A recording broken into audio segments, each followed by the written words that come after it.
useless. All right. First of all, completely didn't. Oh my god.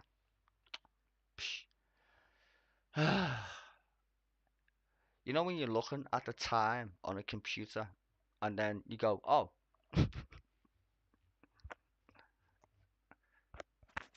no, no, no, no. Fuck my life." I literally thought it was 22:40. How? I don't know. I have no idea. So I'm gonna now. Um, God, if I could actually fucking speak would be handy. I am 1 hour late because I literally thought it was 22 o'clock. Nope, 23. So now I'm gonna try and not get copyright striked by a random company that makes the intro for question time. Let's see, can I skip it? Yeah. Oh, I don't know. Hello, Fiona Bruce. You tits. Oh, I just. Oh, there's Lisa Nandy. Okay. Alright, I'm just trying to skip the intro. I'm gonna shut up now. I'm an hour late. Fuck knows how. Well, I do know how because I literally got the fucking time wrong. Anyway, question time as provided by the British corporation called Me. Tomney has two big jobs. During the week, she's the associate editor of the Daily Telegraph, which includes a weekly column. At the weekend, she presents a Sunday morning political programme on GB News.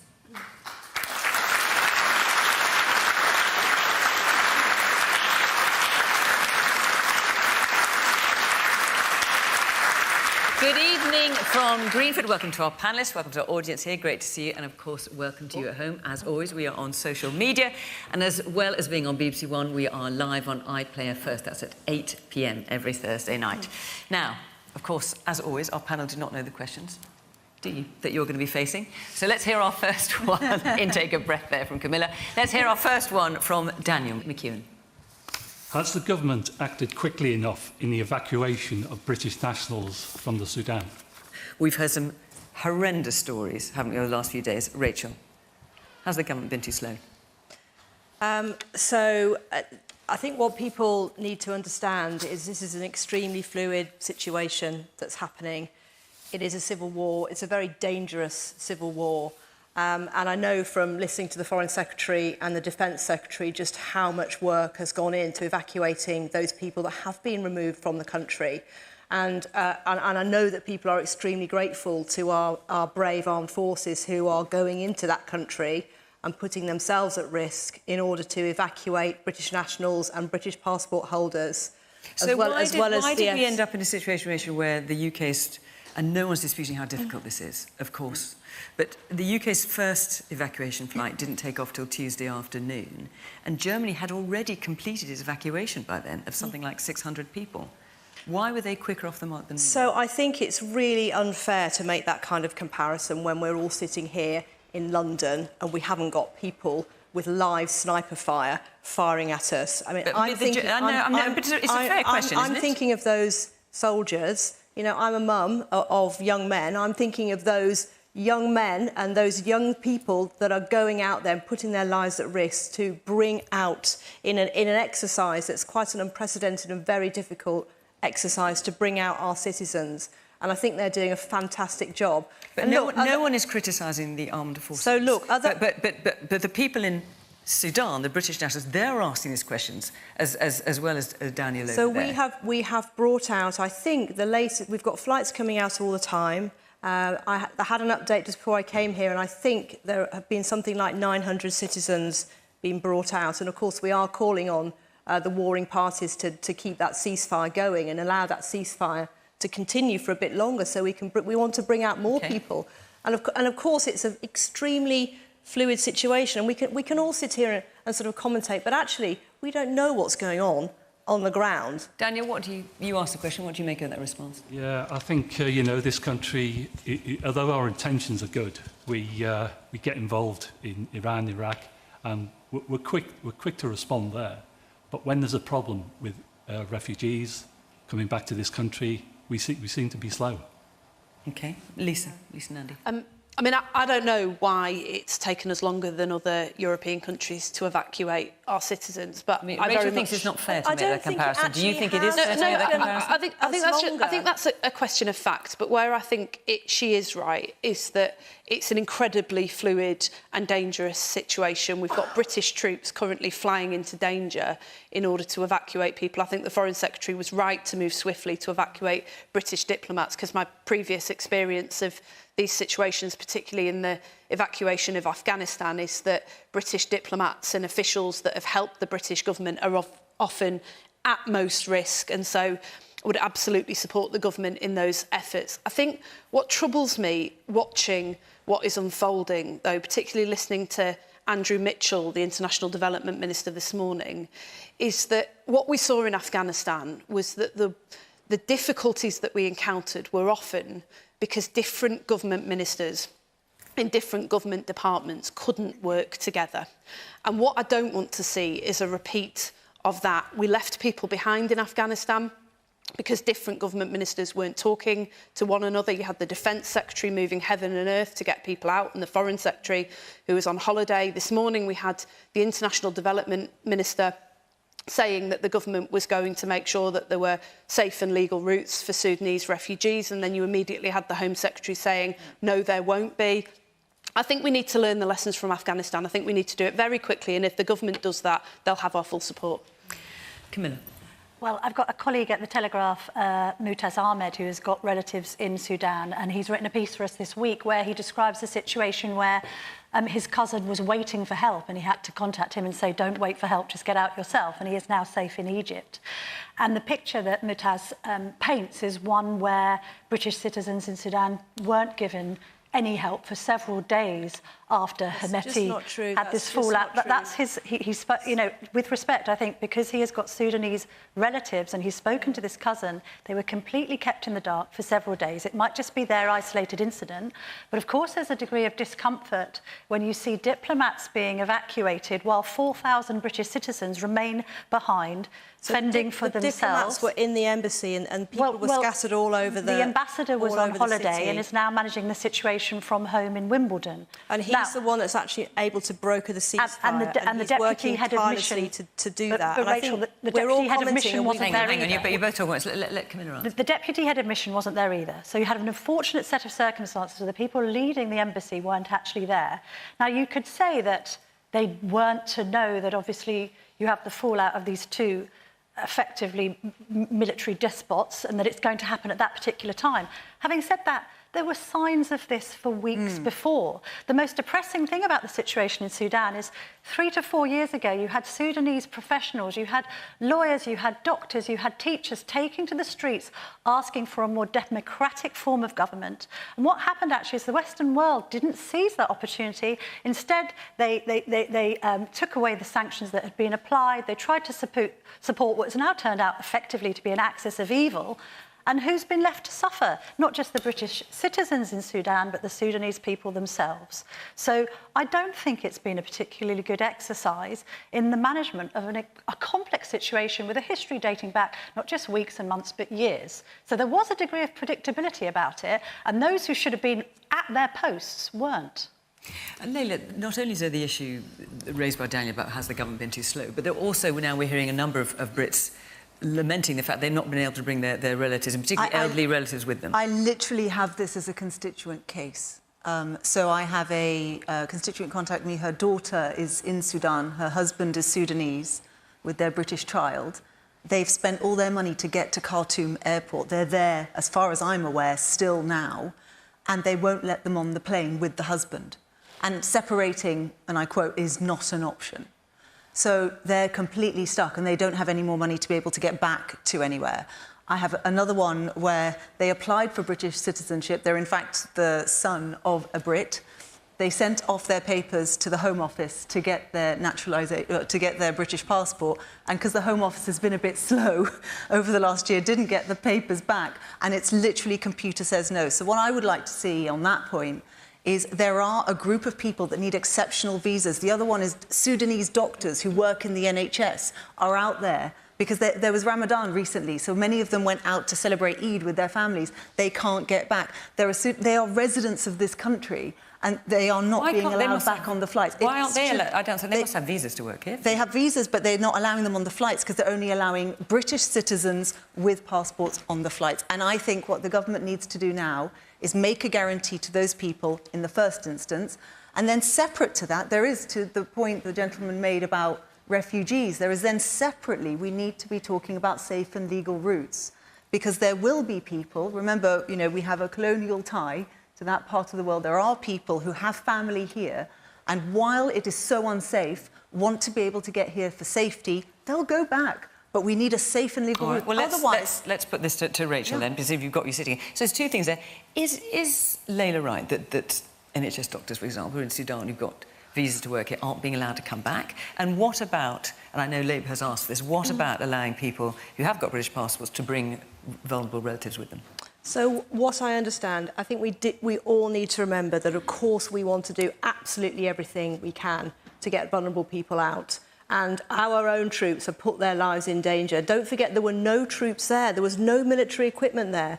There were no aircraft carriers or planes actually stationed there. So the comparisons to Afghanistan are completely irrelevant in this situation. But in terms of the 2 points I've asked you specifically... But I'm just coming on to that because it's relevant. So it may have been the case that other countries had military equipment there. It may have been a completely different operational situation for them.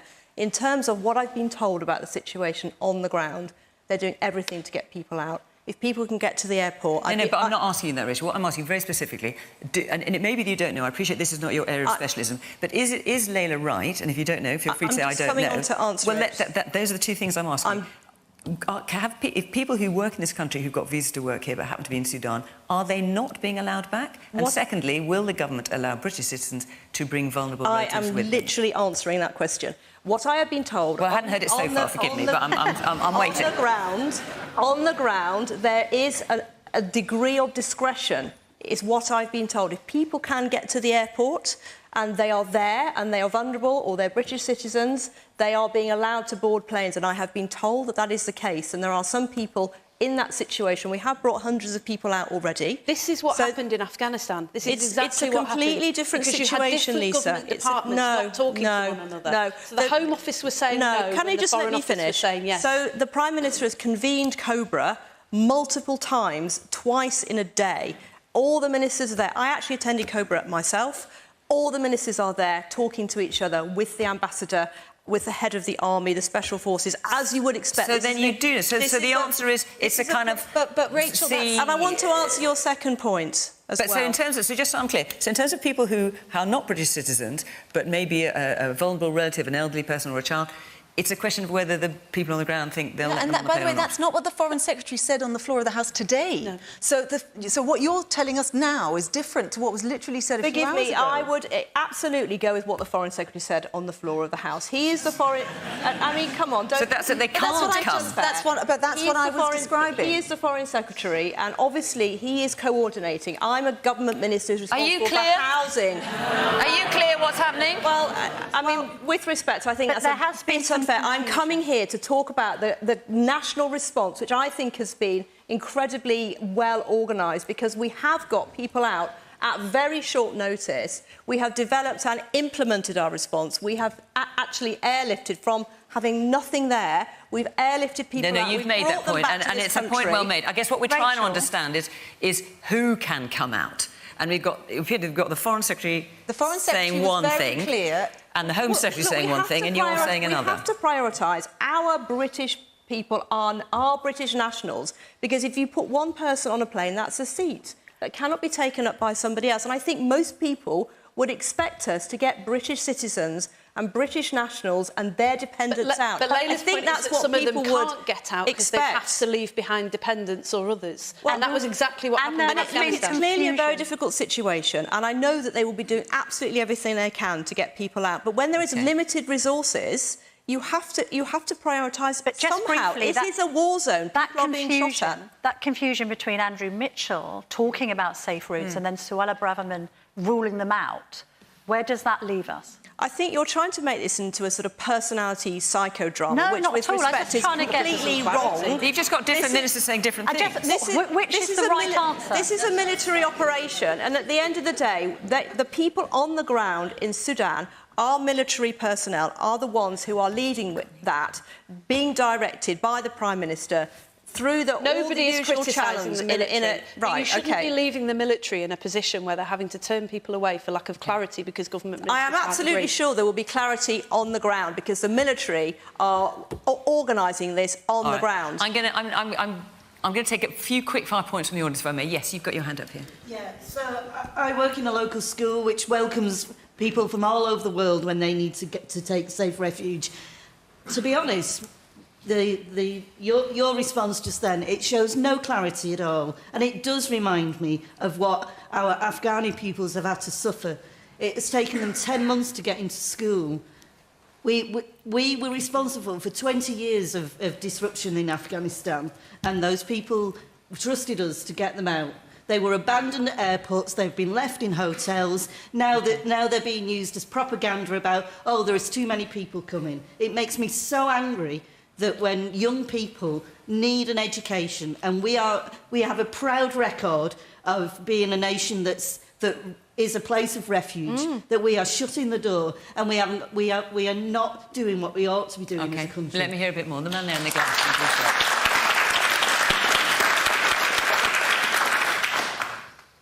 I think the government's response has been, very slow and appalling. I agree with the lady's point there. What happened in Afghanistan is what is going to happen in Sudan. And the man there in the green top. I would just say that we have been the last to act. The Germans already criticised us and said we went in without permission, so there's been no negotiation. And this isn't the first time we've done it. We're meant to be really efficient. We're meant to have the best armed forces in the world. Okay. And the man there in the blue at the side with I think got a blue top on. I can't quite tell. Yeah. Having served in Afghanistan myself, I believe the reason there's a big difference between what happened in Afghanistan and what happened in Sudan. Yeah. Because the people in Afghanistan, they served with us for 20 odd years, and then we abandoned them, a lot of them. Whereas Sudan, we've got no troops on the ground at the moment. Okay. Thank you for your points. I'm going to move on and take another questions. I've got quite a few to get through, but I just want to let you know before I do that next week we are in Telford in Shropshire. And the week after that we are in Bexhill-on-Sea. Get all over the place on the south coast. So if you'd like to come to any of those programmes, the list is on our BBC website. Just go directly to the website and you can see the list of all the programmes, in fact, where we're going to be. If you'd like to come along and be part of our audience, you can apply there. Right, let's take our second question now, which is from Sunil Rassam. Hi. Hi. I would like to ask the panel, is it a bit rich for the rich to tell us to accept being poorer? Well, so what you're referring to, Sunil, aren't you, is these comments by the Bank of England's chief economist, Hugh Pill, who, paraphrasing what he says, he's basically saying people in the UK need to accept that we're all worse off and we have to take our share and that we need to stop trying to get a pay rise because that's going to make everyone poorer, and businesses equally need to stop putting their prices up. Camilla. Well, there is obviously a legitimate economic argument for saying that if everybody is given inflation-busting pay rises, then it's only going to serve to fuel inflation and make everything even more expensive than it already has been. But I think when you've got a situation where the tax burden is at an all-time high, the highest since the Second World War, and most people are looking at their pay packets and thinking they're not getting enough of their money back in their pocket, and they're going to the supermarket and dealing with sky-high prices, and they're dealing with energy bills that they can't afford to pay, and they're running vehicles possibly with ever-increasing fuel prices, and indeed the cost of train fares alone as well has gone up, you can't blame people for asking for pay rises. I think the issue for the government, and we've got teacher strikes today and then again next week and a debate over those, is where does one set the percentage rise in order for it to be fair for the public sector workers who feel that they are inadequately rewarded, but also to be fair to the private sector who are going to struggle to get pay rises if the firms that they're working for are struggling in the current economic climate. I think there does have to be a sense of kind of collectivism, that we do know that at the moment things are pretty difficult for very many different reasons, some perhaps of the government's making, some perhaps of the world's making if you consider the Ukraine war. the post-pandemic environment and all the rest of it. But do we want to hear from people on six-figure salaries that people on much less money should not be asking for more money? No, probably not. And I think, you know, it was a very, very clumsy and insensitive way of expressing himself. Lisa.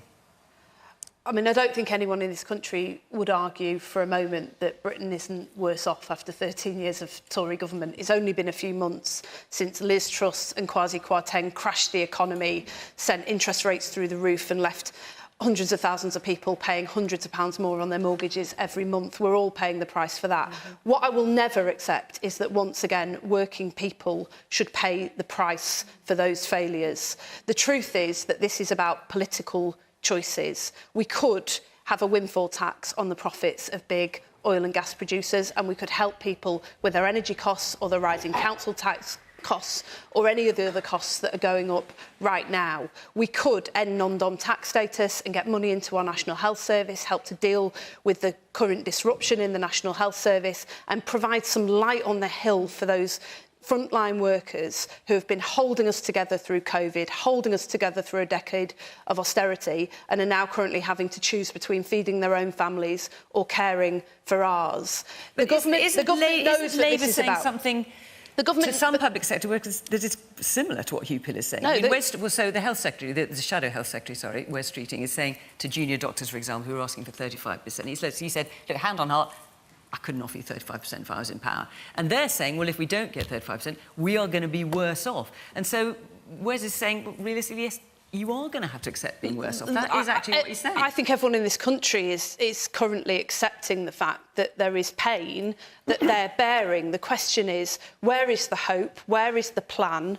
Where is the plan to start getting resources into our frontline workforce? You know, look at the teacher strike at the moment.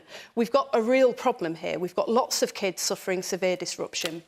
We've got lots of teachers really struggling to make ends meet. And we've got teachers leaving the profession. For 9 out of the last 10 years, the government hasn't been able to recruit enough secondary school teachers. What does it mean? It means everybody suffers. And the government knows that you could make different choices because they made choices. But would Labour make the choice to give all... Hang on, Lisa. Would Labour make the choice to give all these people pay rises as high as inflation? No, look, I'm not going to start promising that we'll open negotiations live on television. No, I'm not expecting you to do that. But nonetheless, if you've got people who are asking for above-inflation pay rise, I haven't heard Labour saying, yes, we will do that. In which case, what Hugh Pill says is a reality. No, sorry, we will never make promises that we don't know that we can keep, because this is people's money and they haven't got a lot of it. Well, but what we would never do in the face of the falling living standards, real terms wages and a cost of living crisis is give a £1 billion tax cut to the richest 1%. I just think that is unconscionable.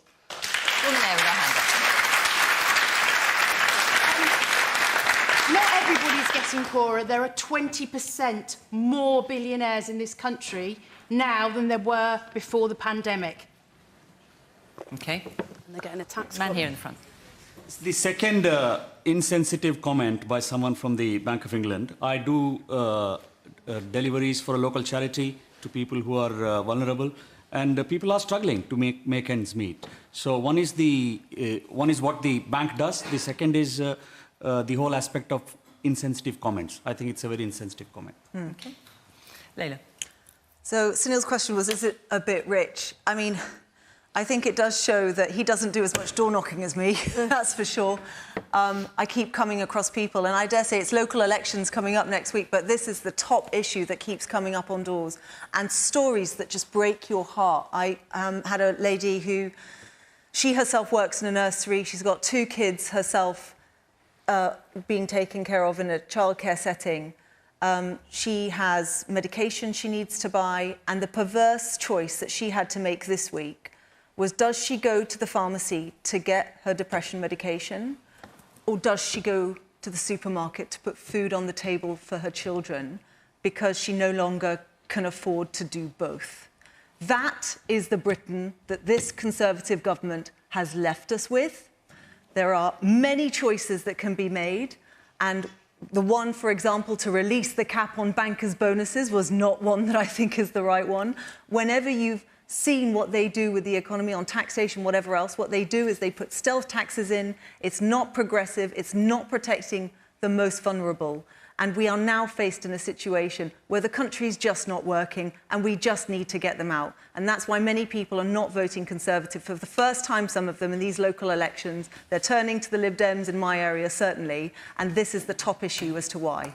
Let's hear a bit more from our audience. Yes, the woman there. Would MPs consider giving public services such as nurses and teachers the same pay rise that they have received? All right, we'll ask in a minute. Yes, the man at the back with the glasses and the stripy tie, I think you've got. Yeah. It was 0. So my question was, not my question, my comment was going to be, it is definitely in terms of political choice. So we were told after the last financial crash, like 10 years ago, okay, you have to put up with like no pay rises for now. So it's been 10 years on. So my generation, so I would have graduated about 2010, we've never had a pay rise in line with inflation. Like, people are putting off having families, buying homes, all of that stuff. And when you look, I think the other part of it is looking at the consequences of these political decisions. So if, for example, you put the burden of tax on those who are the most vulnerable, they are going to have to choose between doing very extreme things, like, do I buy my medication? Do I buy food? If you put the tax burden on the very rich, it's like, OK, I have a slightly smaller bank balance at the end of the year, but you're still rich. You're still a billionaire. And the other thing I'd like to say, when I say rich, I don't mean people who are on like 100,000, 200,000. We're talking about the people who have billions. Like, you have people in this country who have billions. You can never spend it in a lifetime. You could never spend it in 10 lifetimes. Like, why is it that you're then putting the burden on people who have no money? Like, it doesn't make sense. I cannot believe how insensitive that comment is when you are having people in our Great Britain who cannot afford to eat and heat. Our elderly population, our parents, our grandparents have to decide, do I put the heating on or do I eat?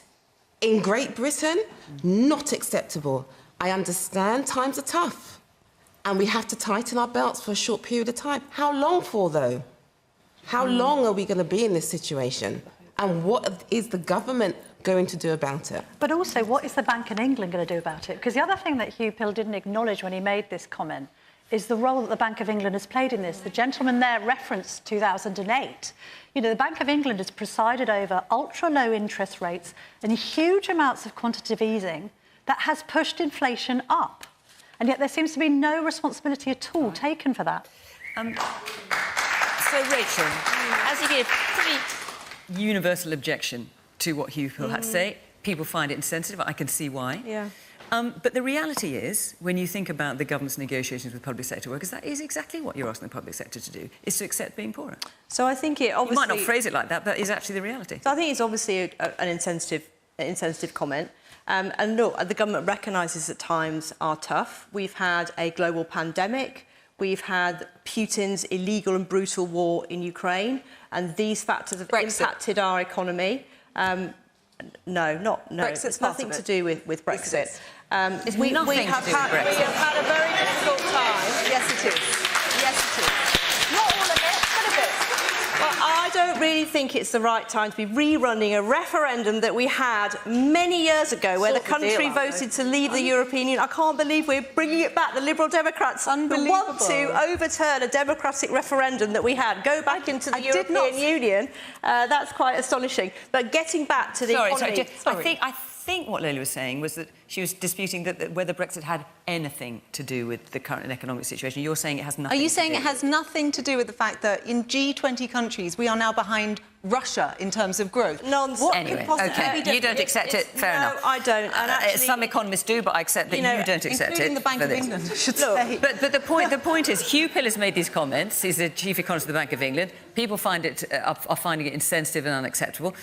But the fact is, what he's saying is right, isn't he? Because that's exactly what the government is asking a number of people to do. What people have asked in the audience is, what is the government going to do about it? And I think that's the important point here. We have got these global shocks that have affected the economy, and that's why the Prime Minister's priorities are to get inflation down. Because if we get inflation down, that is how we deal with the cost of living crisis, all the costs that people are talking about, and that is also why we have made all the cost of living payments available. People's energy bills are only half of what they would be because of the help the government has put into everybody's pockets and everybody's energy bills. The average family has received something like £3,000 worth of help from the government to help people through these really tough times. But ultimately, what we need to do is grow the economy, get our debt down so that we can invest more in public services and get inflation down. And those are the things that this government is focused on doing.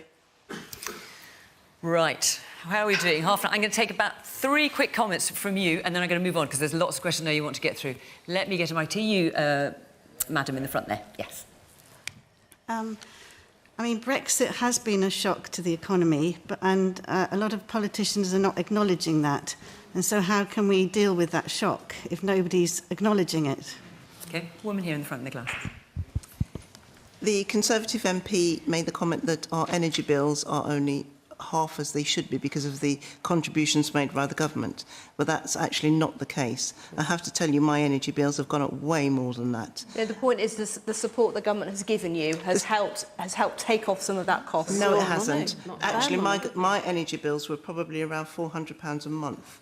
They are now standing at about £700. I accept that. The bills have gone up because of what Putin's done in Ukraine, but the government support has made the fact that your energy bills are lower than they would have been had you not had any government support. It's a drop in the ocean. Yeah. I accept it's a difficult time. £67 but it is government support. It is help ocean. for people to pay their energy bills up and down the country. Every person who's paying energy bills has had money from the government to help them. And the woman at the back there. Hello, I'm a teacher working in Ealing, and I found it very upsetting to hear that you're saying that we have, and Hugh Pill is saying that we have to have a reduction in our income and our earnings, but also we have been, obviously teachers have been asking for more pay, but not only pay. To hear that Gillian Keegan as well is saying to us that pay rise that they are offering us or proposing to give us, which is it's not going to cover the cuts to our salary, and I'm trying to speed up here, but also the fact that it's insulting to say to us that it's going to come from our school budgets, and the school budgets that have already been run down since 2010, and apparently the funding I heard, and I looked it up, it was 5.5% of GDP that was being funding education in 2010, and actually now it's, and maybe the panel can answer this question, it's actually, why is it now 4.4% going into education? And they're telling us that it's got to come from the school budgets. And the things that I see in school and I hear happening in schools, these schools have had cuts over the last 13 years. To then say to us, again, it's got to come from the children's resources, and that means teachers and the shortages that we have already had for 13 years. And they've said it's because of austerity. It's just risible. Well, and as you say, teachers are on strike today, aren't they? So, and there are more strikes to come. I'm going to, if you forgive me, I'm going to move on and take another question. Before I do, I just need to let you know that, gosh, Question Time is getting everywhere. We're now on the BBC Sounds app. Tell you. Wherever you go, you can watch and listen to this programme. So, yes, we're now on the BBC Sounds app. So yes, we're available as a podcast. Everyone's doing podcasts these days. We thought we would as well. So if you'd like to listen to BBC Question Time, if you can't, obviously if you're listening to me now, you're watching it now. But if you're not, and you'd like to listen to it on a podcast, or who knows, you'd like to watch it again, you can listen to it on BBC Sounds. Right, let's take a question from Kyle Hartnett, please. When will the government get a grip of the housing crisis affecting young people? So, Kyle, looking at you, you're how old, Kyle? Sorry? How old are you? 18. 18. And so you're describing it as a crisis. Tell me how it seems to you. Well, the hope of me owning my own home in the next 8 years, when I'm 26, seems impossible to me. The prices are extortionate. Even renting is just crazy in London. I don't see how it's fair that young people don't get the same chances their parents had to buy their homes. I just think it's unfair and the government should be ashamed of their record. OK, well, Rachel, obviously I'll come to you. Lisa, how would you help Kyle? Well, I think you're right. On current trends, a child born today has less than a 1 in 3 chance of owning their own home by the age of 50. And I think that is totally unfair, immoral and unsustainable in a modern country. How can you be sure of that figure? I mean, we can't have any idea, should we, projecting that far? No, because we've looked back at the trends from 2010 when the Conservatives took office to now, and on current trajectory with the fall off of house building, with the fall off of home ownership, we're seeing the situation go significantly backwards from where it was in the 1980s to where it is now. So on current trends, if we don't do something to reverse these trends, we're going to have even more of a crisis facing his generation. And what I would say to you is this, that you've got to look at the housing situation in the round, because the whole thing is an utter mess. We've had 15 housing ministers since 2010. We've had 6 housing ministers in the last year. I've got tins in my cupboard that have lasted longer than some of these ministers, and crucially, some of their policies as well. So what would you do? I mean, the basic problem for you, Kyle, is that it's unaffordable. So would you want to bring house prices down in some way? Is that what you'd like to see? The crisis is in affordability, and we could sort that out tomorrow. We could introduce a permanent scheme of state-backed mortgage insurance to help people who make very high rental payments faithfully for long periods of time but don't have deposits. Okay.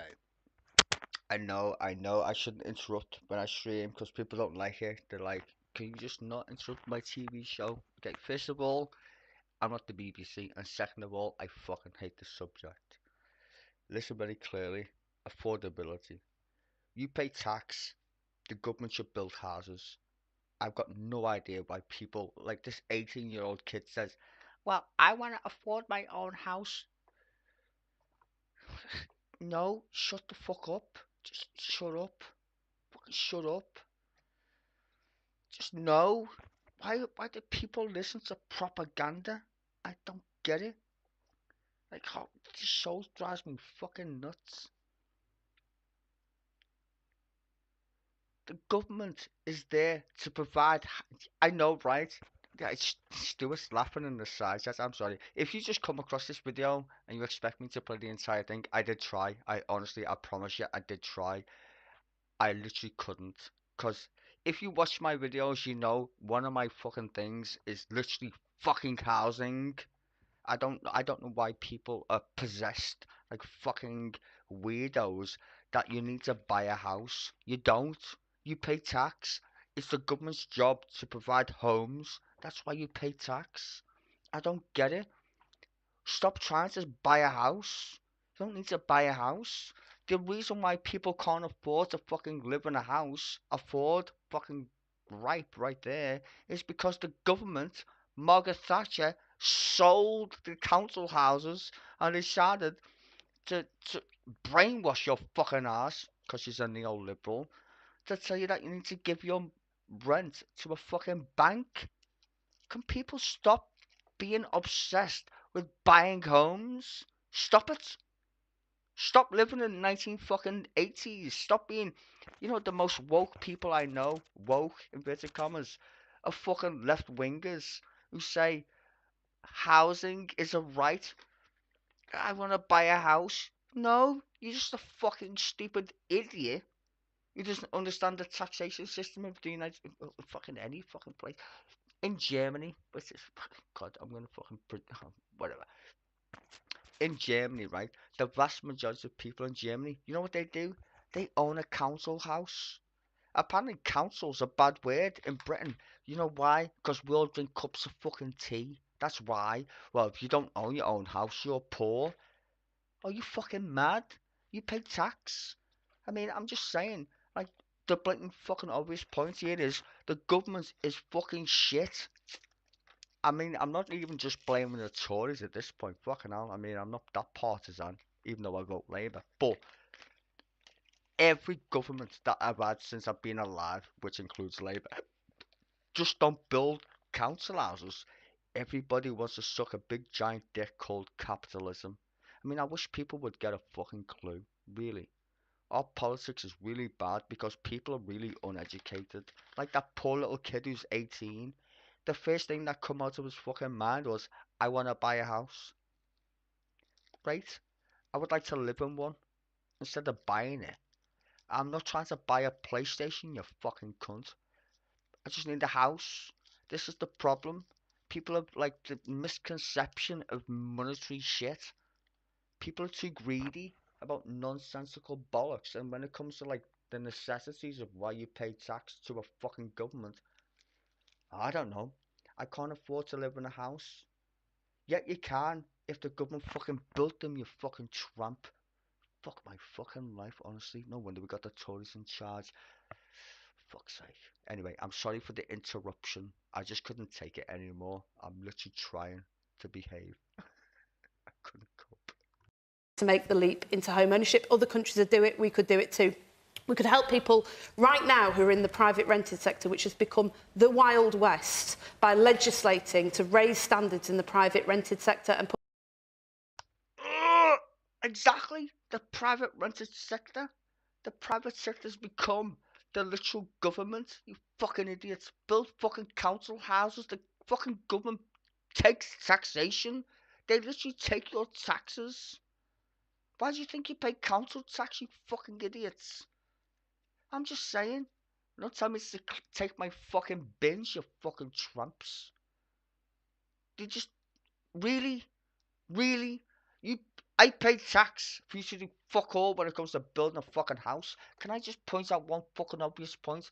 When the government prints money from thin air, it can build whatever the fuck it wants. Apparently, it just doesn't want you in a fucking house. Fuck my life. Why doesn't any politician, including Labour, just point out the fucking obvious? We need more houses. Fucking council houses. I'm just saying. Just say the fucking word council housing. It's like everyone's fucking allergic to it, like I got a fucking rash. No, say it. Council housing. The government needs to build council houses, not affordable housing, you fucking twat. Once upon a time, there's some strange word called globalization.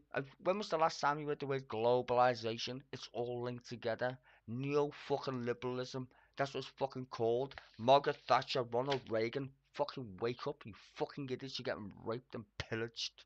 Raped and pillaged. Like that woman said, and the other guy. There's billionaires. You couldn't even fucking spend $1 billion. You couldn't count to a fucking billion, you motherfucker. And these don't even pay any tax. Jeff Bezos and all these fucking niggers. Honestly, Jesus fucking Christ. It's like I live on fucking Twitter or some shit. I don't have a well, in fact I did. I do. I do now. But the point is, people have been brainwashed. Magically brainwashed. Everybody wants to be on the left. Everybody wants to be on the right. How about we just have common sense? How about that? A bit of common sense. Instead of being football teams. Like, I know that because I support my football team. But I don't want my football team to be running the fucking government. I want competence. I want people who know what the fuck they're doing. It would be handy. I've never applied for a job as a plumber if I was a fucking electrician. But yet the people we elect to run the fucking country, ladies and gentlemen, have got no qualifications at all. I'm just putting that out. None at all. We elect people for jobs with qualifications that they don't possess. If you want to apply for a job with no qualifications, good luck. But yet we elect politicians. The only fucking job you can get. We don't need any qualifications whatsoever because it's a fucking popularity contest, you fucking morons. Fuck's sake. Putting an immediate ban on unfair no-notice evictions. We could mend the deliberate vandalism of our council housing stock. We've got 1 million people on social housing waiting lists in this country, and we've seen our social housing stock depleted year on year on year. And we could Thanks to the Tories. change this absurd definition of affordability, because the government will tell you that they've put money into affordable housing, but what they won't tell you is that 90% of that money has gone into affordable, not social housing. And that means houses that are currently at 80% of market rent. Well, in this borough of Ealing, a rental accommodation, an average rental property that is deemed affordable is over £450 a week. I don't know in whose world that is affordable, but that has got to change. And what sort of time frame? What sort of time frame are you talking about? Should you win the next election? I mean, you know, say for example, Kyle's renting, and you would help him use the sort of credit, if you like, from that rent to be able to get to buy a house, but there isn't enough housing stock. Yep. You want to create more social housing stock. Are we talking about after 10 years that this might be sorted out? No, so because you say we do it right now, but you couldn't do it right now. We've set a target to restore home ownership to 70% of the population within the first term of a Labour government. We would legislate in the first 100 days to raise standards in the private rented sector to deal with the crisis that a lot of people are dealing with now. And we're already working with developers, investors, councils and planning authorities to see what we can do to hit the ground running on day one of a Labour government. So how to get many houses would you in this need? country. So how many houses would you need to build in those 4 years in order to do that? Well, the figure the government's just abandoned was 300,000. How many would you have to build? It never met that figure, and it's not clear where they got it from. So we're working with the industry at the moment to work out how many houses we would need to build year on year in order to meet housing need. But the crucial thing is this: it's not just enough to boost supply, and we're committed to building houses in the middle of a housing crisis. You've got to build the sort of homes that people can afford to buy, and this definition of affordable is utterly absurd, and it needs to...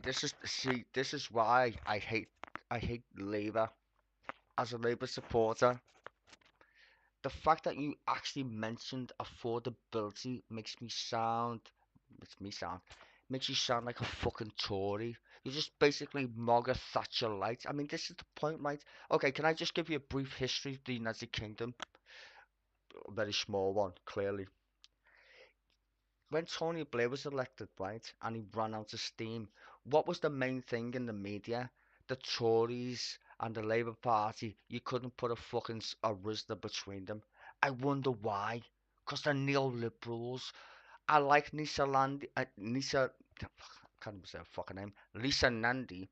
I like her, but she's basically a fucking Tory. Listen to what she just said very carefully. Affordability again. You're missing the fucking point. You're still trying to flog me a house that your job is to build them. I don't want to buy a fucking house, you twat. I want to live in a fucking house and pay fucking rent to the fucking government. I don't want to fucking pay it to a bank. You useless fucking retard. Oh, Jeremy Corbyn. I'm not saying he was the greatest thing since sliced bread, but no, we had some kind of ideals of how the state and the fucking private sector should interact. I'm just saying, if you can't distinguish between a private house and a fucking house that the government should build because we pay tax, you stupid fucking cunts. What you should be saying is, we're going to build more council houses, not affordable houses for you fucking neoliberal minions.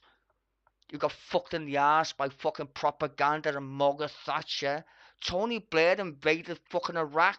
There was no weapons of mass destruction, you fucking idiots. Guess what happened next? They still voted for the fucking prick. Just saying. How stupid can you fucking be? You know why the Labour Party are failing to get elected and why they're not higher up in the polls? Because they're fucking idiots. There's literally low-hanging fruit.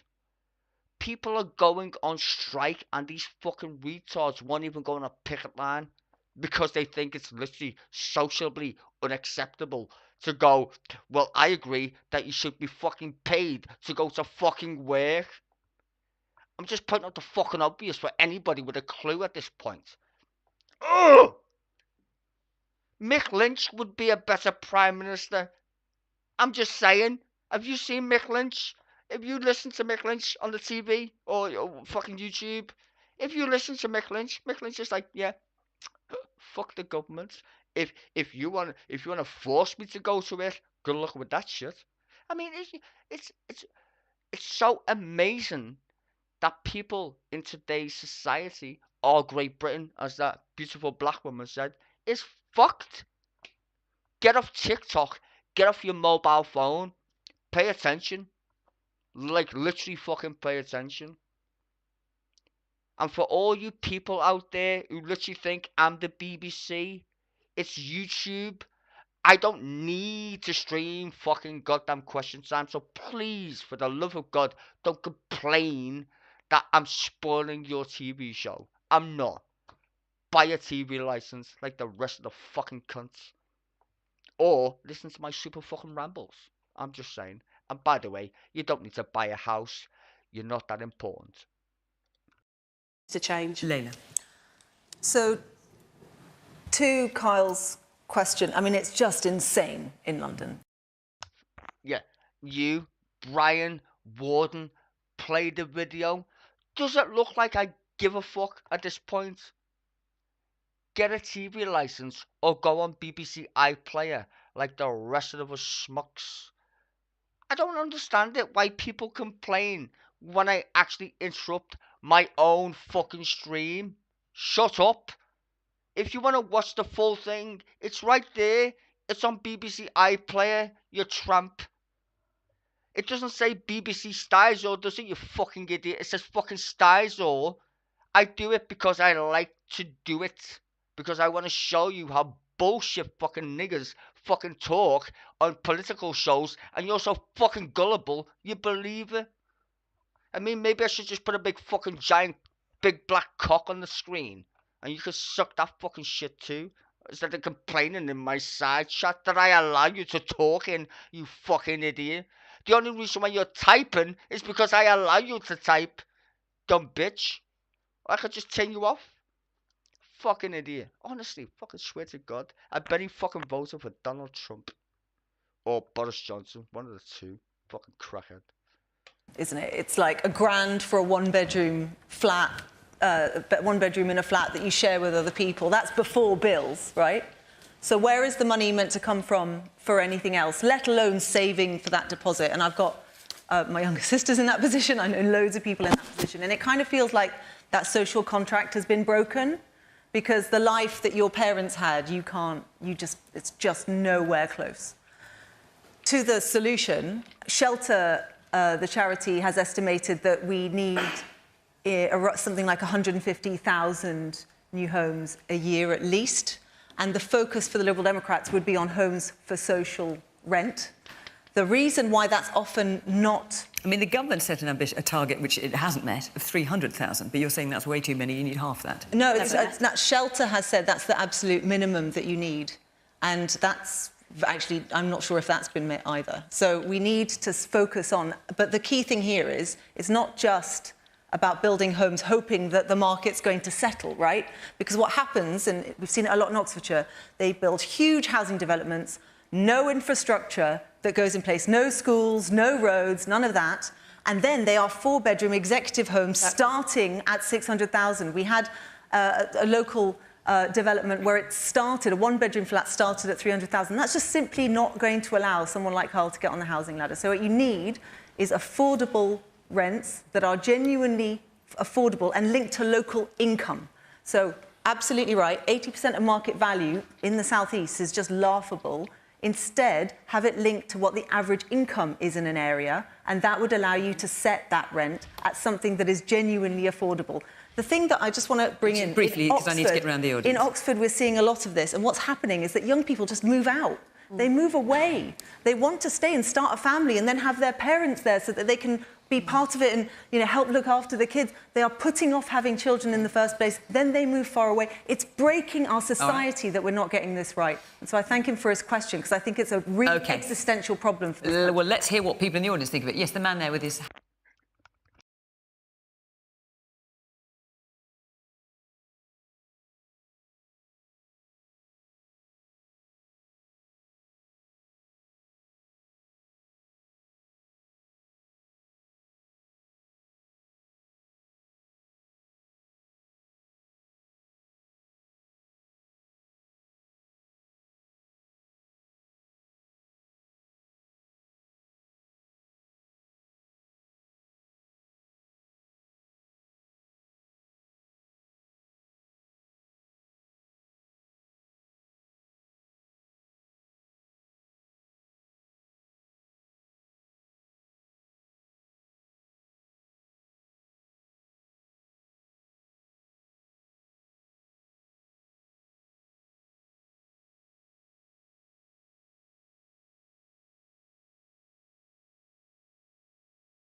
hand up. Yes, Thank you. towards the back. I was going to give a direct answer to Carl's question.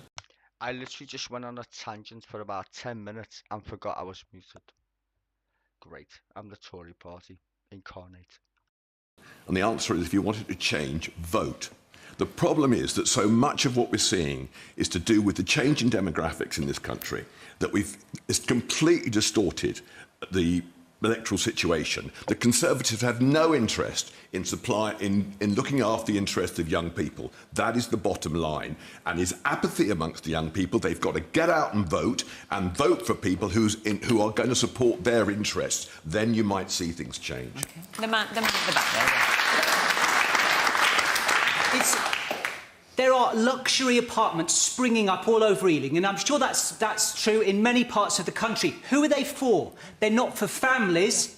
They're investment opportunities, and they're often left empty. The ones in Hanwell, just down the road. Hanwell, look it up on a map, everyone. Right? They're marketed in Dubai and Hong Kong. They're not for people. They're not for families. They're for people to park their money. Yeah. Okay. There's a couple of women further back. Two women sitting next to each other, their hands up. Let's hear from both of you. Yes. When I turned 18, I opened a LISA, but the limit for that is £450,000. Yet the Greenford properties, which are recently being built, are over £450,000, or just under for, say, a one-bed. By the time I'm in a position to buy a property, I'm pretty sure I'll be priced out of Greenford. Okay, this is okay. Right, okay. I pressed the mute button. Well, I was muted. That was such a, that was such a good rant. I wish I could do it all over again. This housing topic is doing my fucking tits in, honestly. Like I don't know. I really don't know. Like, I guess I'm doing it now. Listen to this entire conversation. It's mad. Buying a house. Okay, yeah, it sounds great. You're buying a house, but you pay tax. The difference between like buying a house and the government collecting tax and building homes is lost on the vast majority of British people. Like this poor lady here. Sorry, pardon me, fucking burping. Anyway, this lady here, right? For instance, she went to school. Lovely. She got qualifications, right? She did. She got qualifications. She got A grades. She passed her GCSE shit or whatever. Very smart. Very smart. But can I just be brutally fucking honest with people who are listening to this shit? I've met smart people and I honestly think they've got no fucking common sense whatsoever. No jokes. I've met professors, proper smart guys, they could like literally tell me about algebra or whatever, and I'd be like, that makes no sense. And then I said, can you tie your fucking shoelace? No. See, the point is, intelligence is not measured by what you can read in a textbook. I bet you half the people who listen to this shit think that I'm the BBC. And I provide them a service, which is normally the whiny cunts in the side chat going, can you shut up? I'm trying to watch my show. Them fucking cunts, right? People like that are facetious little twats. Well, not facetious, because that's the wrong word. But they will literally complain that I'm streaming a show that literally I pay for with tax. And they think that I'm obliged for some reason not to interrupt, even though it says my name. It literally says my name. Shut up. It's my show. No, it's my channel. In case you didn't spot the difference. It's YouTube. So I'm free to talk shit whenever I want, the last time I checked. And if you don't like it, go fuck yourself. You can go and watch it where someone actually wants to get clicks. I don't need your money. I don't want your money. There's a link if you want to donate. Some people do, some people don't. But that's not why they give me money. They give me money because I literally tell the truth. buying a house is a fucking dumb idea. Stop believing in this neoliberal politics since Margaret Thatcher. That's my main point, actually, apart from the waffle. Neoliberalism is the fucking problem. If you don't understand propaganda, you're fucking dumb at this point, right? You should look up Joseph Goebbels and all these other fucking crazy fucking cunts who will convince you of mad shit. Like this poor lady, she's probably a doctor or some shit.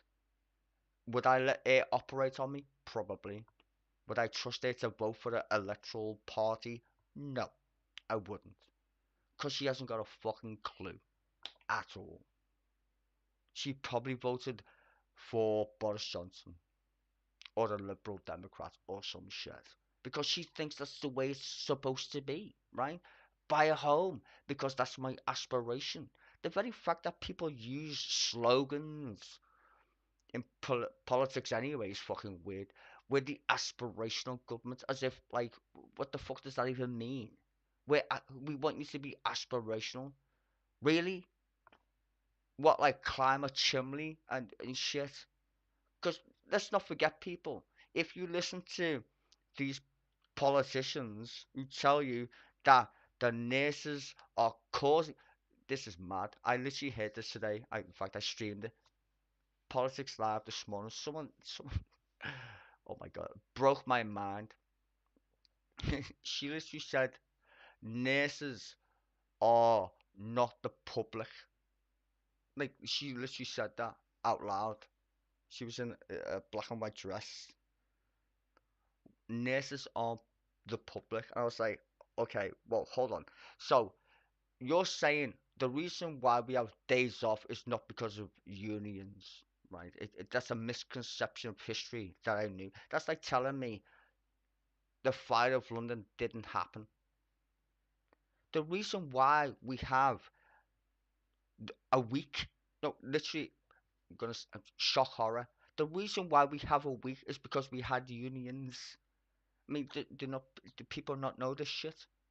The right to protest, all this shit, is because poor people, fucking poor people, decided we don't actually like being fucked over by rich people. In case you missed the fucking scenario, motherfuckers, there's still rich people and there's still poor people. Now, what party do you want to vote for at this point? The Tories are for the rich. Did you not know who Margaret Thatcher was? I knew who she was. I used to put on a fucking bonfire in the 80s. People stopped paying attention to politics. That's how you got Donald Trump. The vast majority of people, if you literally pay attention, don't vote, which is terrible. I mean, you should vote. People don't. So you know what happens? You get a small minority of people, 47% of the population, just saying, vote for fucking idiots. And then you wonder why the country is fucked. Maybe you should get off your ass and go and fucking vote then, innit? I'm just saying. And you know the funny part is, the people who complain don't vote. The fucking ones who complain on Politics Joe or whatever, they don't vote. Can't be asked. And when you ask people, who do you want to vote for? Well, I'm not interested. You're the problem. You literally are the problem. If you can't be asked to kick out your own dictators, that's when we've got issues. And we've got dictatorship. The Tories have been in power for 13 years. 13. I can tell you from day one how they got in power. Because they convinced people from a fucking idiot who was in the Labour Party that the country's run out of money. They literally say that live on TV. We blame Labour because Labour said we've got no money. Which is mad, considering money's made from thin air. People believe anything you want to tell them if it sounds great, apparently. I mean, there's this weird guy, I don't know if you know him, it's called Copernicus. It's not, I don't know. Is it Copernicus? Hold on. Yeah, anyway, there's some mad guy.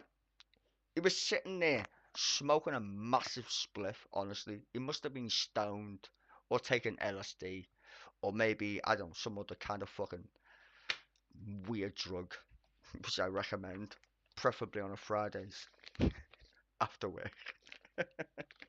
So he's having a massive spliff. He's like, guys, hey, what's that? I was like, that's the sun. I'm on a tangent, I don't care. That's the sun, right? And there's like he's got his mates with him. Like seriously, they're all just having a chill day out. They're all just getting stoned. And he's the only one that notices. Maybe, just maybe, and he says this out loud because he's stoned, as you do. Because you always say shit out loud when you're stoned. Hopefully. Anyway, so they're all stoned. He's stoned. But no one's paying attention other than him.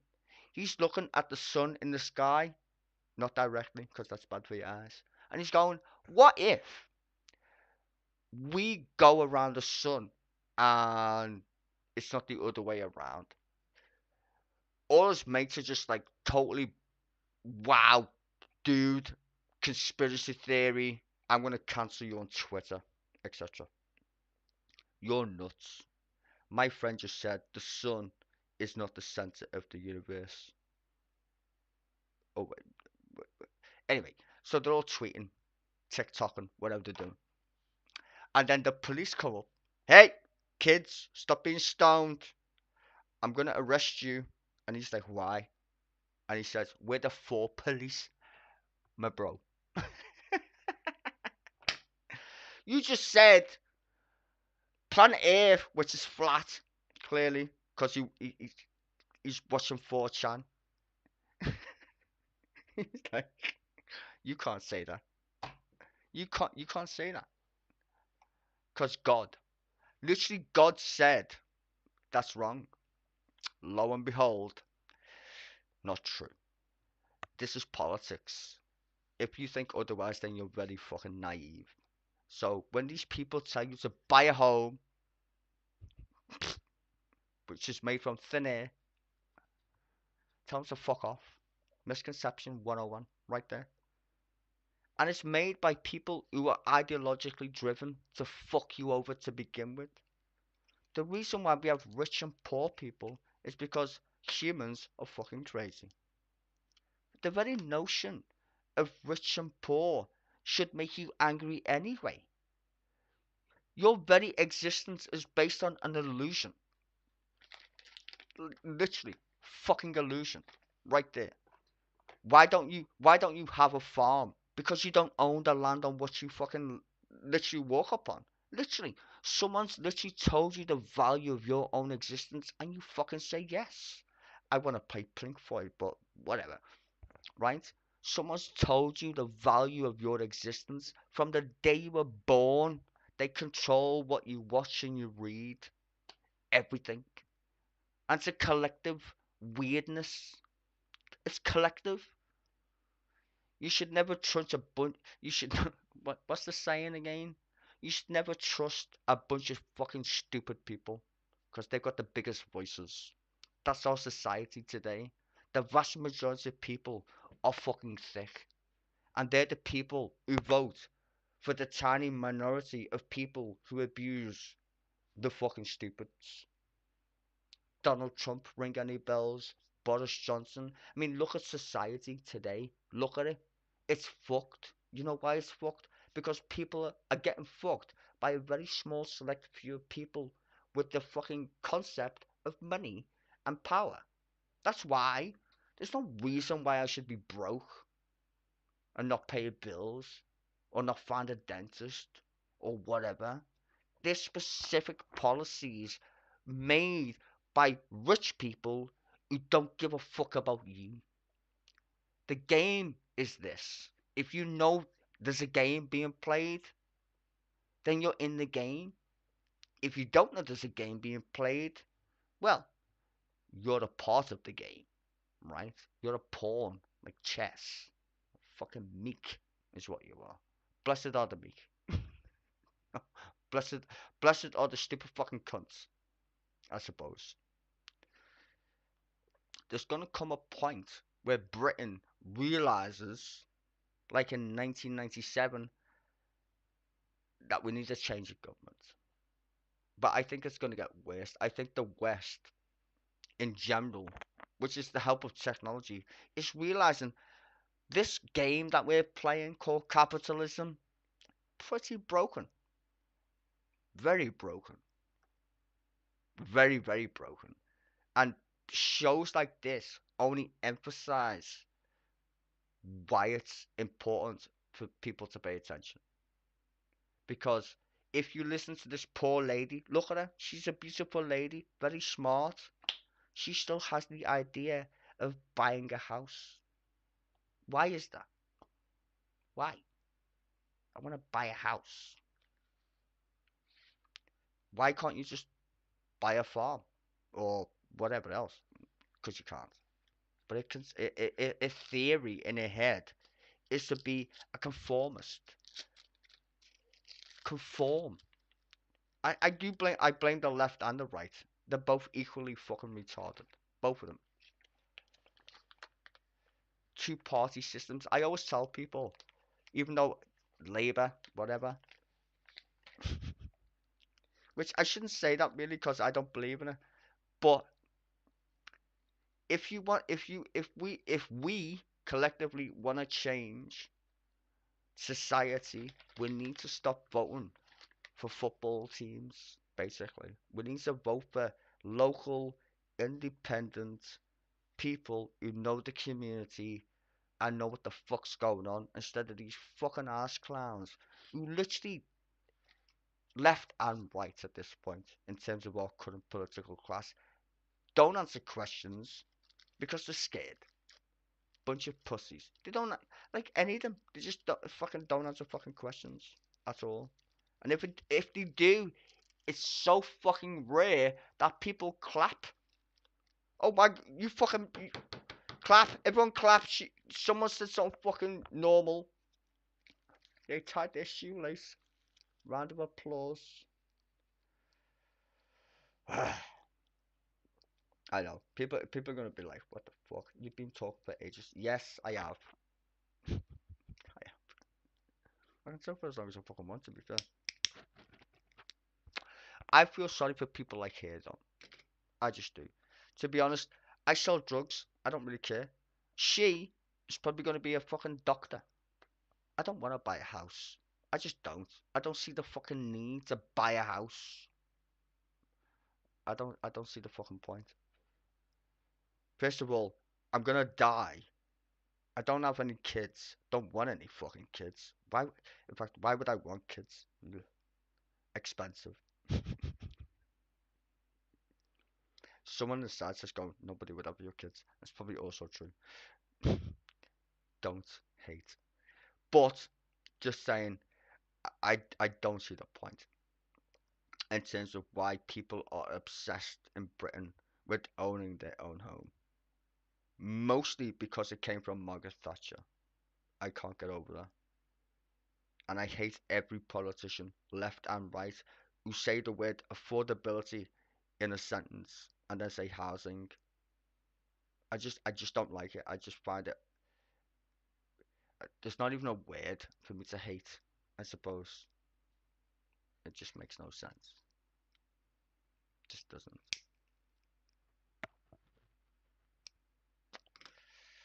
I don't know, man. You see why I'm triggered, people? People be like, "You're crazy. Conspiracy theorist." It's not that I'm a conspiracy theorist. I don't like people being manipulated.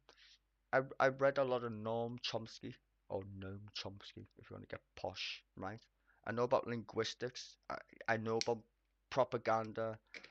It's just weird the way people are manipulated. I fucking hate it. I really do. I just don't like it. And I hate it even more when people say you should, but like the Labour Party are worst, especially when it comes from the left as well. Well, Keir Starmer's not a great leader. Who fucking told you that shit? The right-wing media in England told you that Keir Starmer isn't likeable. You fell right into the trap, right there. He's not a good leader. Okay. You think Boris Johnson is? I'm just saying, point out the fucking obvious here. They did the same thing to Ed Miliband, Jeremy Corbyn. They don't like anybody who gives a fuck about the poor. Literally. We live in a democracy even though we've never voted for fucking how many prime ministers in the past how many years? Like, let this sink in. If you was living in another country and you was looking at the United Kingdom with an objective point of view, we are literally a banana republic. If Robert Mugabe was the United Kingdom's Prime Minister, you would go, that's a shitty country. But no, it's Great Britain, right? Great Britain, there's nothing great about the fact that no one's fucking paying attention, that we're fucked. The gas prices have gone through the roof. Yeah, because you sold all the gas storage units under the Tories. They sold our gas units. They sold them. Didn't even sell them, just didn't fucking pay for them or whatever. We used to store gas in Great Britain. Don't anymore.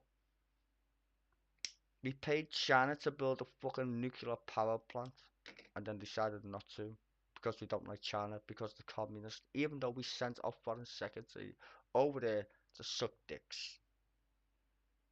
It's all madness. And you still want to vote for the Tories.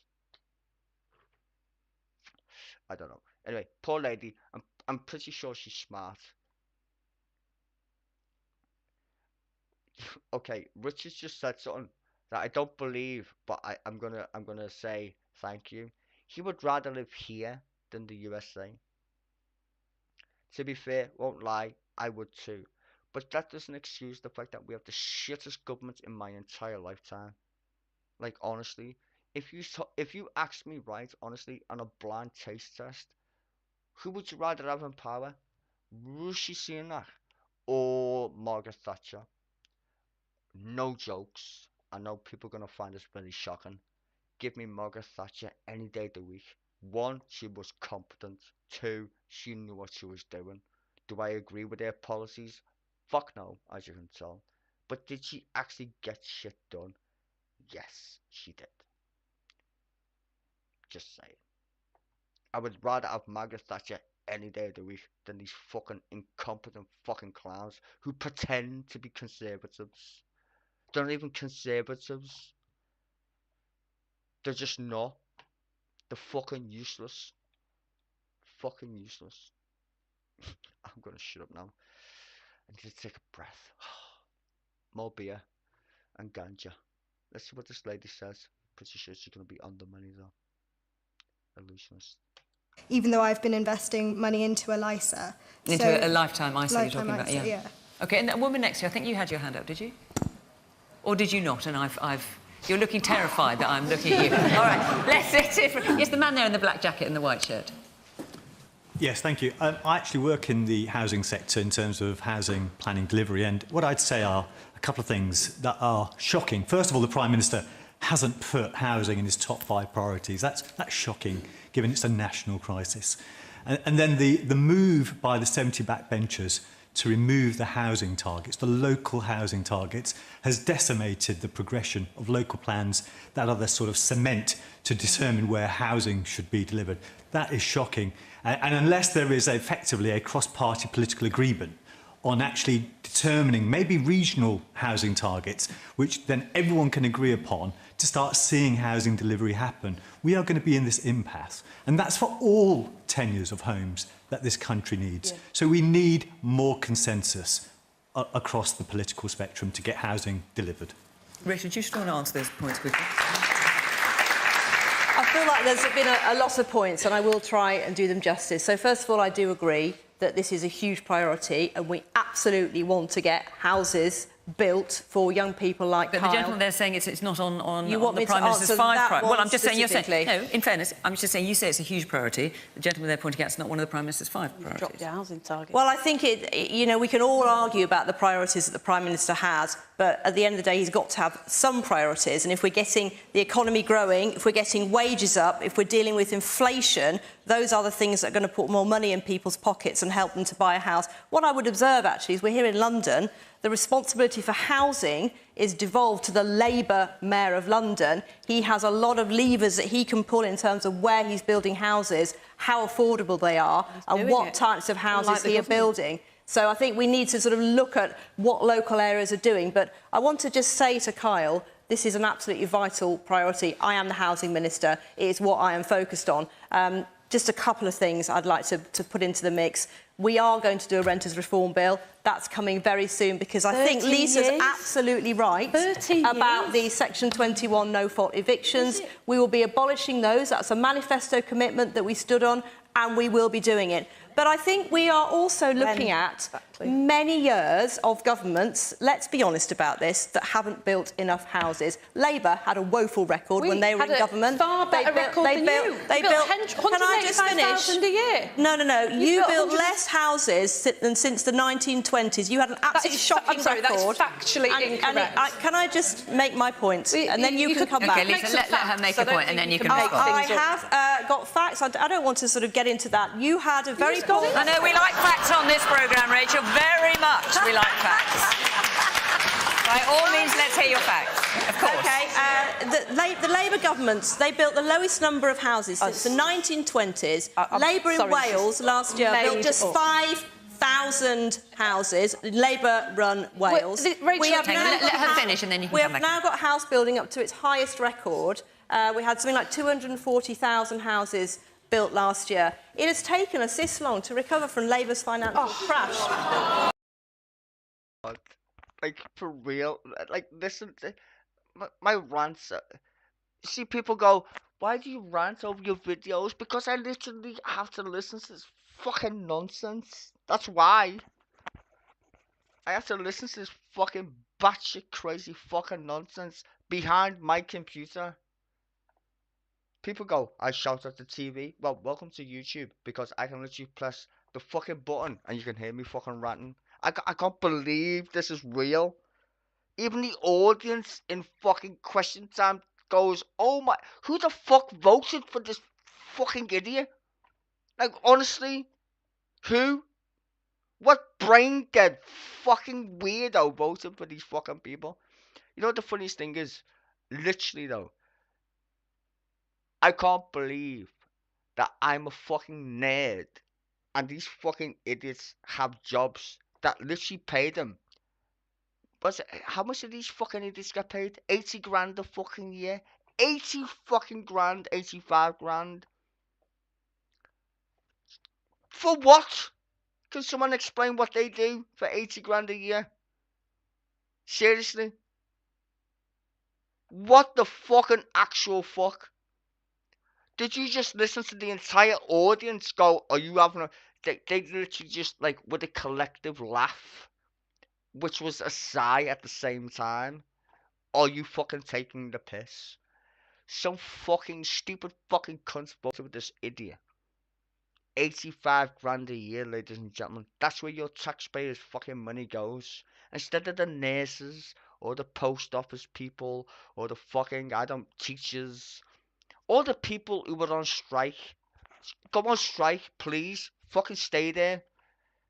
Fucking go on strike.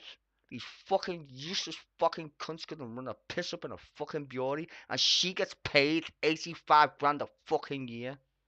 Are you messing? I think Lisa's incredibly naive when she says it could be fixed tomorrow. I'm sorry, she demonstrates you can't talk about financial crashes when you had trust. Lack of understanding of how the housing market works. Right. This is long-term infrastructure planning. We do need to get houses built, and that's the work that we are doing, and that's why we have all the work that is going on. Can we? She's like a crackhead version of Liz Truss. Can I just remind the entire country, or whoever listens to this fucking video, Liz Truss was our Prime Minister.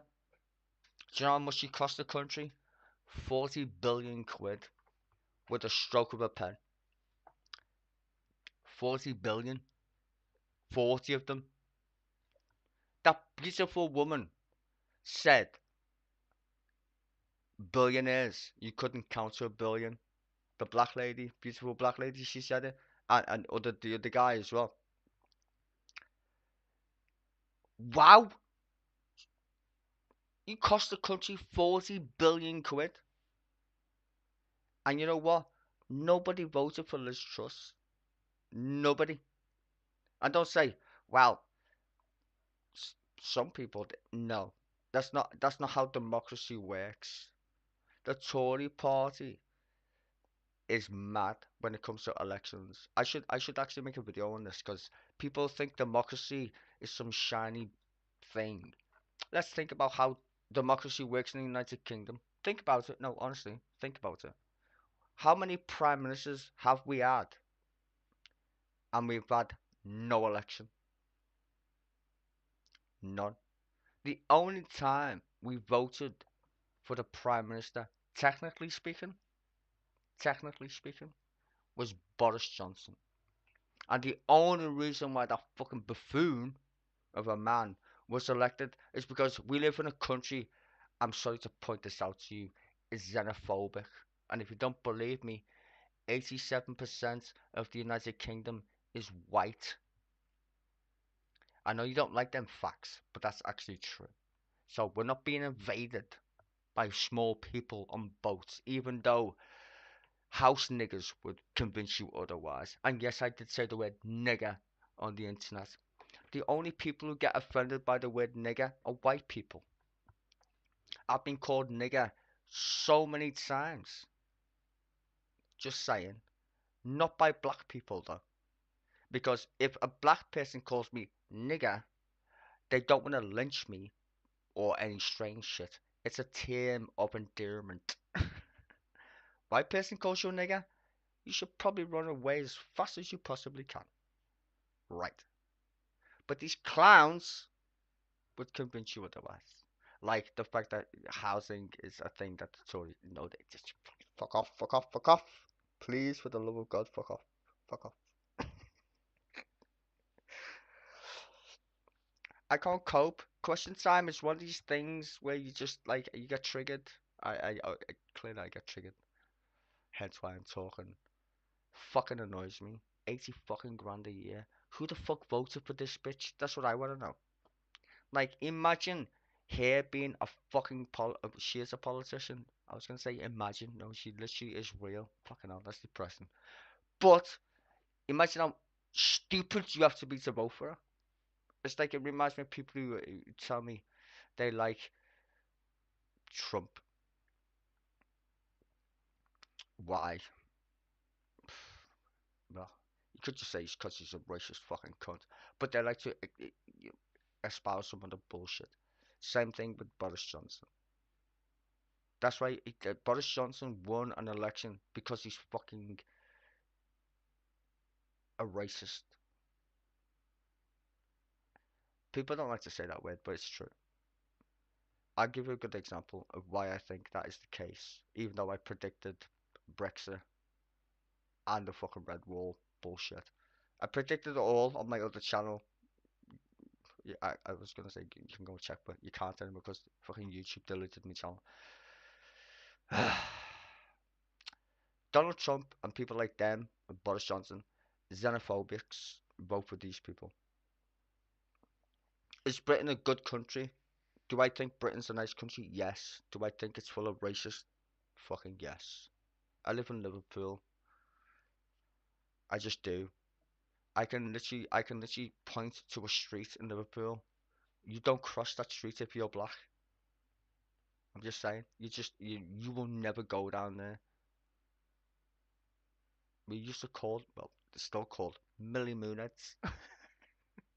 Stupid name, but it's true, right? You would never see me in Anfield alone, ever. Even though it's the home of the football club I love. Full of racist fucking cunts. Loads of them. BNP. You don't hear about them anymore. The BNP. Well, they don't exist. There's no such thing as the BNP, which is the British National Front of fucking England. Same with the stupid French fucking cunts, right?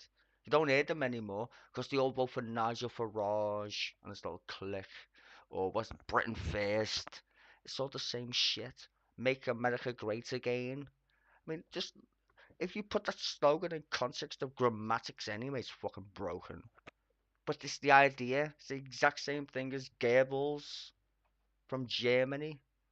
And you're going to say, you can't invoke, you're going to, okay, people will say, you're incorrect because you're invoking Godwin's law, which means is if you win it, if you're losing an argument, you always say the word Hitler.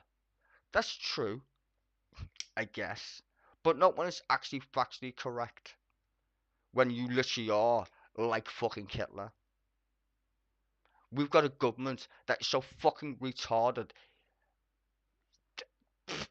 Like we've got a woman who literally said she dreams of sending people home, of migrants. She literally said that on national television.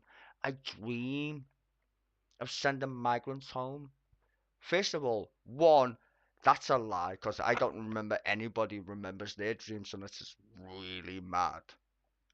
Like honestly, do you know anybody who remembers dreams unless they're really mad? I don't. But she literally said, I dream. Crazy bitch. And she's black. This is the confusing part. Because apparently, you're not allowed to call house niggas anymore because that's offensive. Why? Why is it offensive? There's such... Where do you think house niggas came from? The actual term house nigger is people who were fucking house niggas. In the house. Why are they in the house? Because they say, yes, master. Yes, master. That's where the term comes from. Okay, another crazy story, but also related is, where do you think these people come from? Good example. I had a friend when I was growing up at school. No jokes. This is actually true. This is not a joke. I went to school with someone from Bangladesh. Makes me... Well, I look white anyway. Mulatto, whatever. Guy was way darker than me. And he was my friend, by the way. I don't know how the subject came up, but it did. I said to him, what colour are you? Do you want to hear the fucking funny part? He said, I'm Asian. Let that sink in. I asked my friend, what colour are you? He said, I'm Asian. What colour do you think fucking Rishi Sunak thinks he is? Or Suella Braverman? What colour do you think they are? It definitely ain't a nigger. You see, the thing is, right, you only associate niggers with people from Africa. Don't you know? This is the point. People don't understand that if they're not cultured.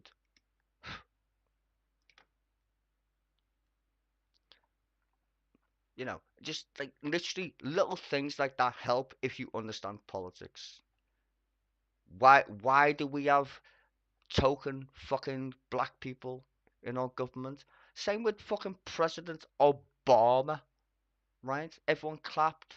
I clapped. Oh my God! Look, America's not. Well, it definitely it's fucking racist. But well, hey, there's a black dude.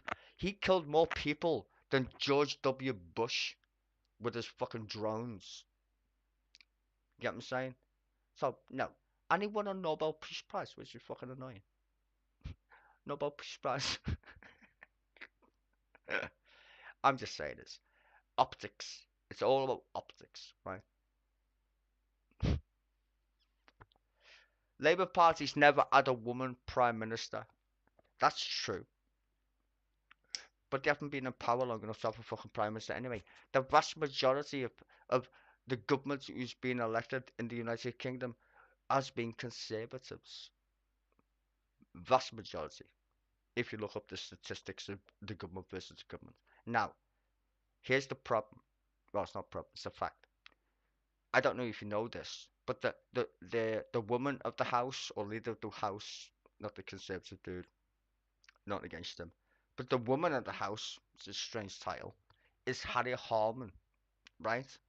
She literally would have won the election a long time ago But she decided, I'm not going to run.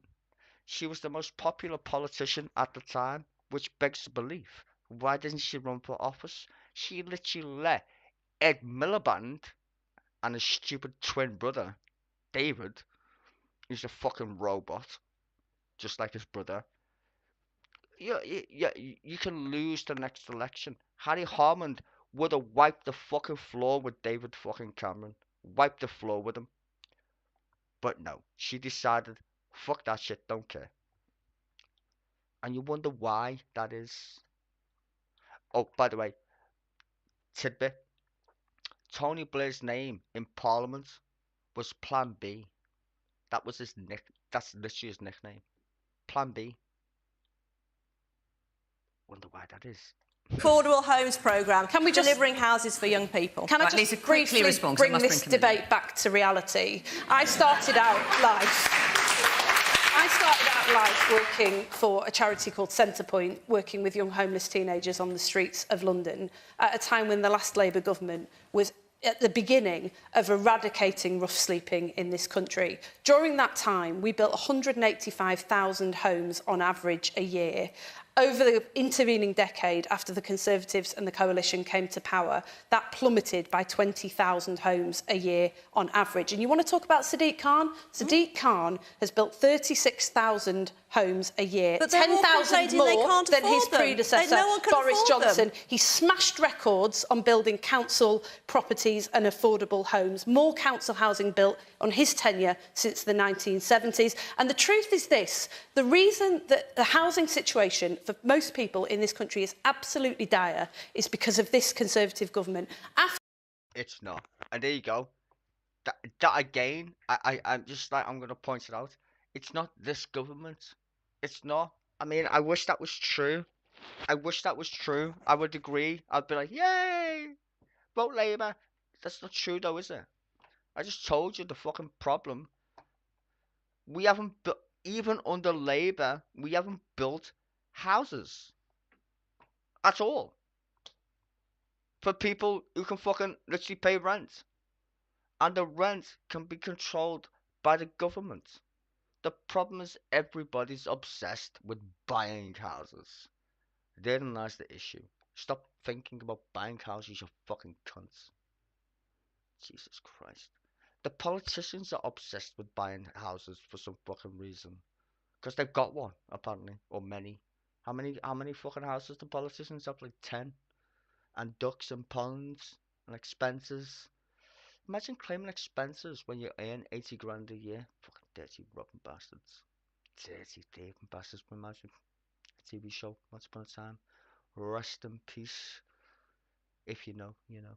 After the devastation of the Second World War, the Attlee government built more council homes than any other government in history to date. The last Labour government continued that legacy by building more homes and bringing 500,000 social homes up to a decent home standard. I'm afraid... And you should be ashamed of yourself I'm afraid for trying to airbrush that out of the Rachel, quickly. About the Attlee government, her government, the last Labour government, built the lowest number of houses since the 1920s. That was what Labour did while they were in. We have built 2.2 million homes since we were in, but we need to do more. Okay. We're under no illusion. Okay, can I just give you a basic math equation? 13 years divided by 2.2 million. Not a lot, considering we've got how many people live in the United Kingdom? 67 million people. That's pretty shite. As a standard. Pretty shite. I mean, that's shite. What the fuck? That's like saying we've got 20 more thousand police officers than we did before. That is literally not true.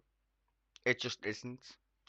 You cut the police force by 10,000. So, no, that's not technically true at all. You know, the funny thing about streaming politics is you have to pay attention. Even though I don't like to pay attention because most of them infuriate me, as you can tell by my fucking rant. These people don't even know their own statistics, which is fucking mind-boggling. the Tories literally give us austerity in 2010. They slashed everything. We were one of the only few countries, which is retardedly sad, that decided after the crash of 2010 we should cut printing money. Everybody else was like, we should probably print money. Nope. We got a coalition government of David Cameron and that guy who works for Facebook. Him. Which, as soon as I seen the election result and it was said hung Parliament, I was like, oh, this is interesting. Gordon Brown, by the way. Wow. Imagine Gordon Brown being our Prime Minister. That would be fucking good. I would love Prime. Anyway, reminiscing. Nick Clegg decided against every logical thing, I suppose you would say, to go in bed with the Tories. Can you imagine? Imagine all the people.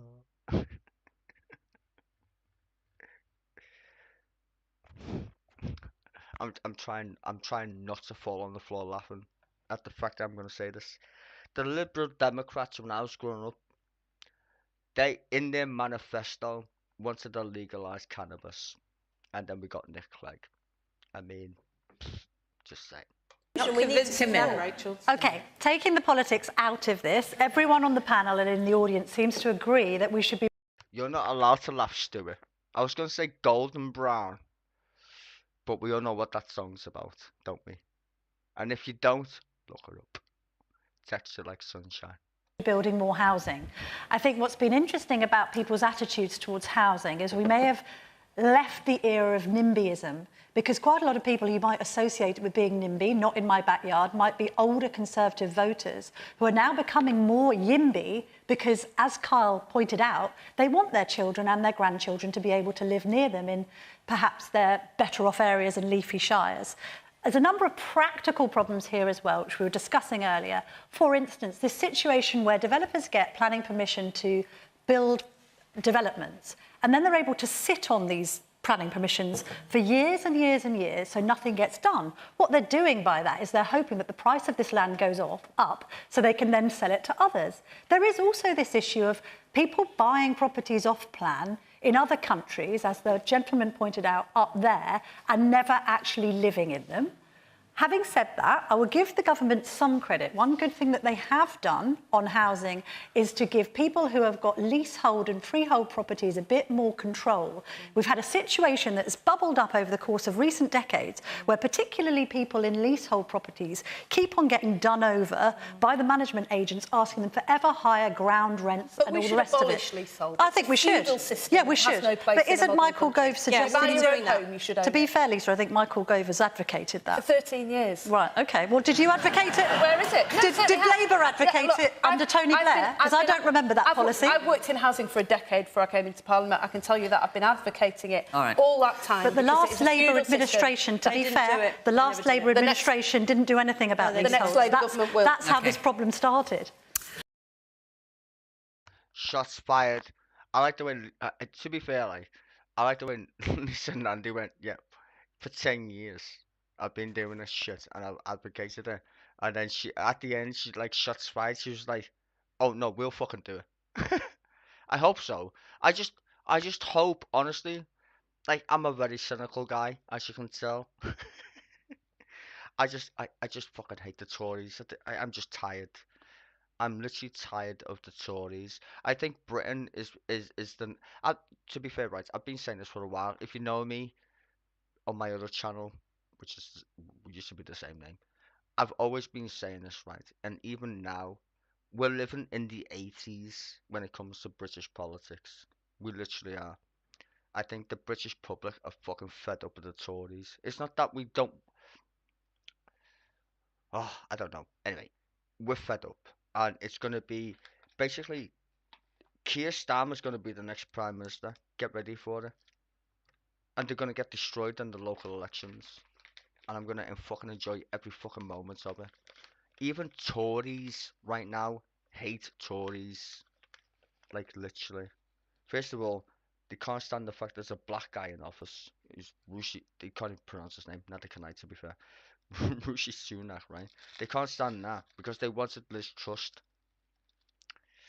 And second of all, they still love Boris Johnson, which is mad. So the Tory vote's gonna go into fucking arse clown mode, and hopefully, people will vote Lib Dem, which splits the Tory vote because only basically Tories vote Lib Dem, and we get a good Labour turnout in England and Scotland.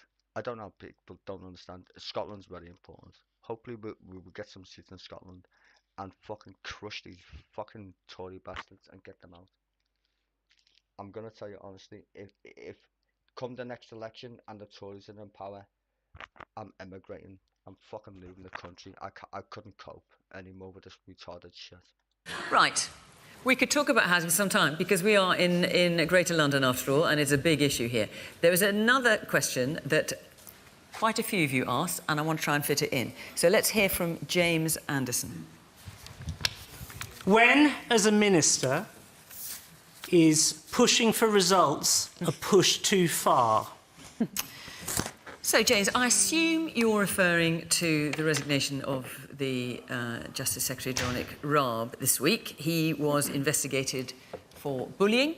There were 8 complaints, 2 were upheld, and he has resigned as a result. And he has hit back and defended himself. Layla. I read the whole of that Tolley report, and some of the behaviour described in it was pretty unsavoury. It's worth bearing in mind 2 of the 3 departments, 3 whole departments, all of them that he'd worked in, had complaints against him. And his argument was that he was just sort of pushing them to do well. I mean, the behaviour, putting his hand out in front of people, some of it being quite punitive, you just don't accept that in the modern age anymore. And I think that the KC who did it was pretty fair. I had interviewed a whole range of people, and it reads pretty substantively. What I found really unsavoury, though, was what Dominic Raab then did next, was he went out fists first. It's all their fault. Metaphorically speaking. Yes, yes, quite right, yes. It's everyone else who's at fault. And the thrust of his argument here is that he was driving for high results, but then I look across his career and I'm wondering where those results were. Because this was the Brexit... Well, he claims, I'm not saying that's a justification for anything that you're saying, or his point is that, amongst a number of ones, he's claiming that some civil servants were acting against him. They were activist and trying to stop him doing what he did. Yeah, and he never names a single name. Does that cut any ice with you? No, it just does, absolutely doesn't. The civil service is a backbone of what we do, and everyone needs to give them that respect. And I think him blaming everyone else... Look, we know what bullies do. They take their own insecurities and failures and they put it on other people. That is what Raab was doing. It was right that he resigned. I wish he'd done it with a bit more grace, but I would point out, this is not the first. We've had Priti Patel. We've had Gavin Williamson. We now have a culture, it seems, at the top of government where this kind of behaviour is accepted, then they resign. And did you see what Sunak did afterwards? That letter that he sent to accept his resignation was positively glowing. I'm sorry, this is a Prime Minister who stood in front of the nation and said that he was going to bring back integrity to government again. Well, where is it? I don't see it. And I'm pleased Raab's gone, but this is part of a wider culture in government, and it's the Tories that need to go, not just Raab. Rachel. I mean, did you have sympathy for your colleague's defence, for Dominic Raab's defence? So, look, I've worked with Dominic Raab, and I've worked with many ministers, and I've been very fortunate to be a minister in 3 government departments. And when you are there, you are under a lot of pressure because you are delivering for the British people. And when you work with civil servants, you all feel that responsibility and you try to do your best. And it is a high-pressurised environment. I mean, don't get me wrong, it's absolutely what it is. But there is a line between expecting performance, and you should always be able to work in a respectful way with your civil servants, and that's always what I've tried to do. And I think most people, almost everybody, does that. And what I would say about this process is there was a very thorough process, as Layla said. It's been an incredibly forensic process, and the complaints have been investigated. Dominic Raab always said if he was found to have fallen short of the standards expected, he would resign, and he did. And, you know, and do you think he was right to say the things he said afterwards, then? I mean, I think that what's right is that he's accepted the verdict of the report and he's resigned. So I'll take that as no? I think, look, you know, he himself said that he was going to resign if it was found. You've made that point, but just in terms of whether or not you thought he was right to start blaming civil servants afterwards. I think some of the things that he said were unfortunate, and it doesn't reflect my experience. OK, let's hear a bit from our audience. The man in the waistcoat there. Bullying at workplace can create a very toxic culture, and it should never be done. Leaders should be able to inspire and lead by example. And the young man at the back in the grey top. I think the biggest thing that surprised me was not that he was a bully, but it was the fact that he actually resigned. Because under 13 years of, you know, these clowns, right, we've seen time and time again they've broken ministerial code and haven't resigned again and again and again, and I think that's what surprised me the most.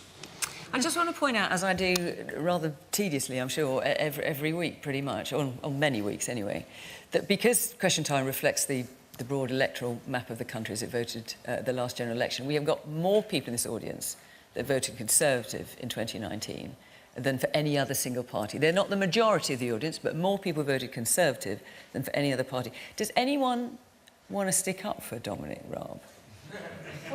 OK, well, we've got one hand up. Yes, let's hear from you. Just in the interest of hearing another point of view. I think in defence of Dominic Raab, the threshold for defining bullying in the workplace is extremely low and very subjective, and it lends towards assertive leaders being subjected to manufactured, trumped-up allegations of misconduct. Is this something that worries... I'm not suggesting you're a bully for a moment. I'm just thinking how to phrase this. Not at all. Are you an employer? Is this something that worries you? No, I work in the NHS. I'm a doctor, and I myself have seen first-hand manufactured, subjective, trumped-up allegations to get rid of someone. And I think that Dominic Raab is a very good politician. I think he's assertive, and I think that this was contrived by a group of civil servants who are probably somewhat woke, and they've done this to get rid of him, and it is unfair. I mean, I'm just going to quote.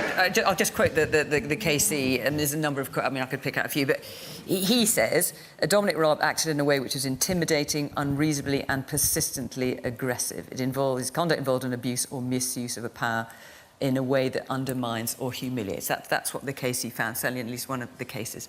Camilla. I think it was worrying that some of the people that made complaints hadn't actually worked directly with him, which would raise suspicions of collusion, perhaps. And those complaints were dismissed, as you know. Those complaints were dismissed. Also, what he was accused of in the press, because there was a kind of giant leaking operation to feed all of these stories into the papers, screaming and shouting, at one point throwing tomatoes, I think, wasn't found guilty of any of that, and that was part of his defence. He's suggesting that that low threshold that you refer to, sir, creates an environment where ministers can't be robust with civil servants without fearing that they might end up having to resign or be sacked, and therefore we all suffer, because if civil servants' work isn't good, then there should be checks and balances on it. You know, we aren't living in an environment where all civil servants are brilliant and always do a good job and never need, at times, to be wrapped over the knuckles. Having said that, I mean, nobody condones nastiness in the workplace. I'm going to have to interrupt you. We're almost out of time, and I've got to add Lisa in as well. I was going to make another point. You know, politicians over the course of the decades have had reputations. Lisa may be critical of Dominic Raab. You know, Andrew Rawnsley, Alistair Darling spoke about Gordon Brown having a bad temper and screaming and shouting at people. OK, well, it's a thing. It's been a thing in Westminster. All right. Well, the question... I'm so sorry to rush you, Camilla. We're running out of time. When, as a minister, is pushing for results or pushed too far? I mean, I read the report like Layla, and I think it makes for a very different account than the account that Dominic Raab put forward in the press. But my reflection on having worked with lots of different ministers of very different political parties is that sometimes what happens is that those ministers don't understand that there's a power imbalance, that they hold the cards, the civil servants, employees. And I think this is part of a culture of a lack of professionalism in and around politics that I'd like to see change. But I did just want to say one more thing, which is that I think those politicians who abuse those positions of power give politics a bad name, and I think we're all the poorer for it. I wish you could see some of the things that go on behind the scenes, like 2 summers ago when Layla and Tom Tugendhat and Dan Jarvis and I were on the phone to each other at all hours of day and night trying to get people out of Afghanistan and working together in order to do that. People who tell you that all politicians are the same, they're the only people who benefit from us losing faith and trust in the political system. I'm sorry, I'm going to have to wrap it up because we're over we're time. Forgive me. I'm afraid I've run out of time, and we could have carried on talking about this for quite some time. That is it for this week. I'm sorry to end it rather abruptly. Remember, we are on BBC Sounds, available as a podcast shortly after this programme if you'd like to listen to it there. See you next week in Telford from Greenford. Bye-bye.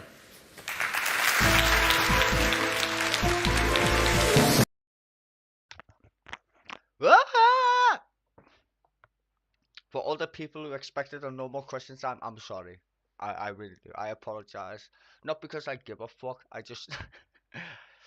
People normally like to watch the show uninterrupted. I do apologize because people like, you know, they want to watch it without me waffling or whatever. I do apologize for you guys because I know there's people out there who actually subscribe to my channel, who actually just like the fact that I just play the video. I get it, right? But please understand, watching this show makes me want to fucking poke my eyeballs out sometimes, like today.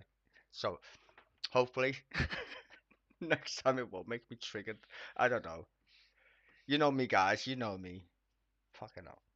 So anyway, I apologize to my expats because, you know, the expats, you know how many people who are expats who give me a lot of love. I appreciate you guys, by the way. I really do, because it's mostly the people who are actual Brits who manage to get a daily dose of politics or whatever. So I apologize to them mainly. For the rest of you fucking cunts, fuck off and die. Just saying. Anyway, I'm sorry I just ruined the show a little bit for you people. I'm gonna say sorry, but what can I say? I get literally angry sometimes at politics. No, in fact, I get always angry at politics, and I waffle. But I try my best. I just couldn't cope today. Fucking just me tits in. Anyway, hopefully I will see you on Sunday without no mad interruptions and shit. Hopefully. Then again, it's fucking Mrs. Koonsberg. God damn it. I don't know. Whatever. Anyway, I hope you will have a lovely weekend, and I will probably see you on Sunday. Peace out, ladies and gentlemen. And seriously, stay safe, be nice,